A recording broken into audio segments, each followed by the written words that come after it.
So many of these World Cup matches that I watched ended up being decided by penalty kicks. I don't know if that's normal. Like I said, this is my first World Cup that I've ever paid attention to or watched and really been invested in. But it seemed like a lot of matches were being decided by penalties.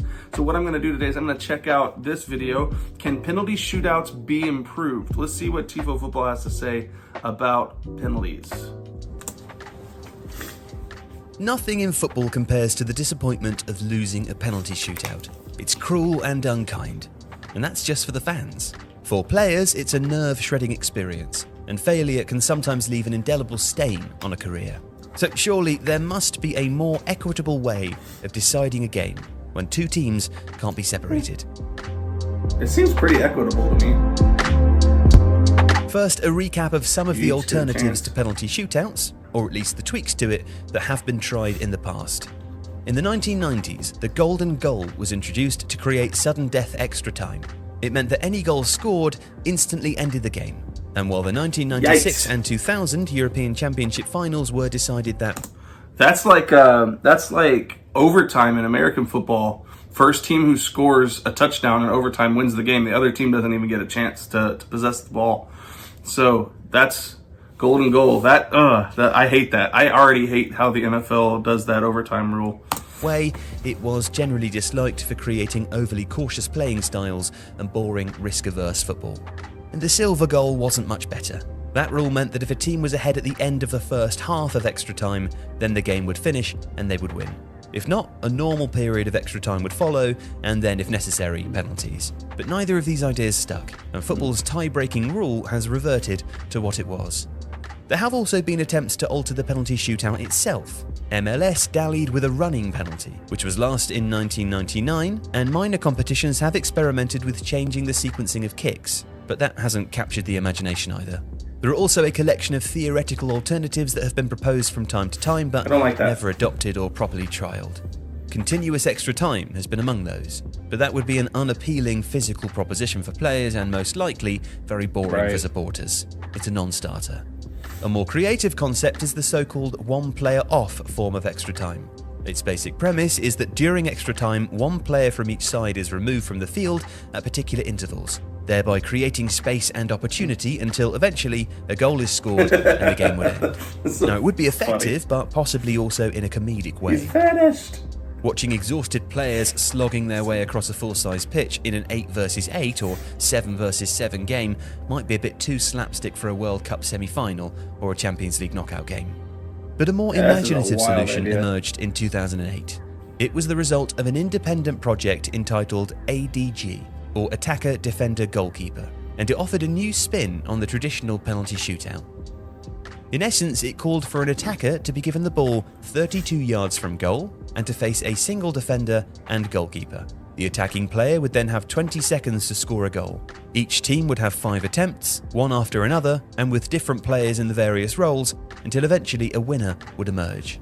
Now, according to the leader of the project, Tim Farrell, ADG would provide a better showcase of the game than the penalty shootout. By reducing individual culpability, it would also minimise the psychological damage and abuse that players often suffer for making mistakes. Styled like a mini-game from the FIFA series... I disagree, though.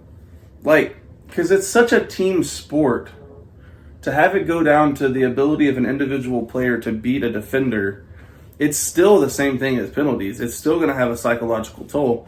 And it's still going to leave the fans with a bad taste in their mouth because their team wasn't given the chance to win it. That's my problem with penalties. I don't necessarily hate the idea of penalties, but the thing I dislike about it so far, just being this early on in my journey with football, the thing that I dislike about penalties is that your team didn't get to decide it on the pitch. And it's like we had 90 minutes for the teams to compete against each other, and then we had an extra time. We had an extra 30 minutes for them to compete against each other. And since it couldn't be settled there, now we're going to settle it by this shootout. I don't hate it, but I don't think that this would have improved it at all, in my opinion. It seems more likely to be accepted by younger fans. But for traditionalists, and despite its altruistic intentions, its many moving parts might be a hard sell. but it's probably as close as anyone has come to constructing a workable alternative. Other options, such as using shots on goal or disciplinary records as tiebreakers, are too dull to be practical, or too transactional and not sporting enough in nature.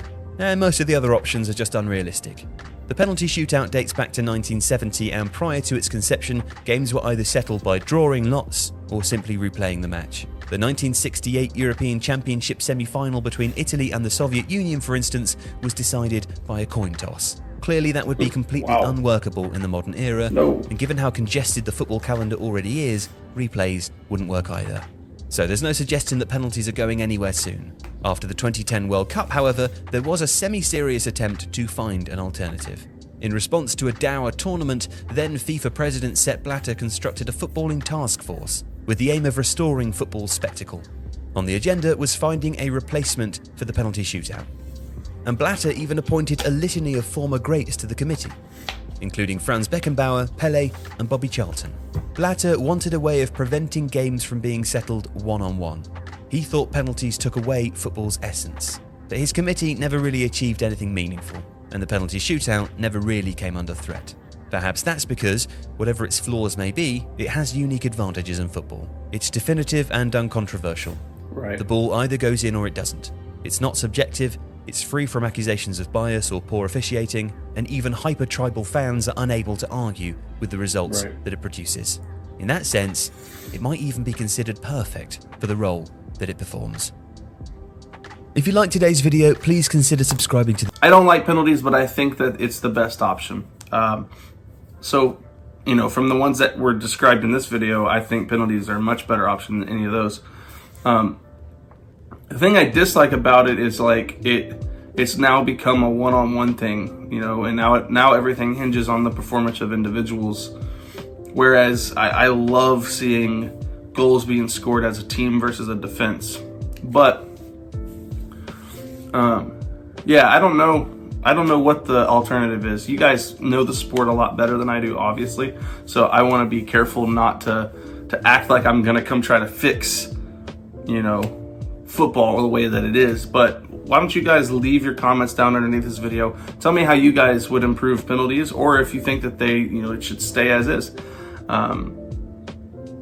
If you like what you see in this video, please consider subscribing, liking the video, commenting down below, sharing this with your friends. We're almost to 10,000 subscribers. I don't know what my 10K special is going to be, but we're getting close to 10K really fast. So you can even become a channel member down below. That'd be awesome. I'll see you guys in the next video.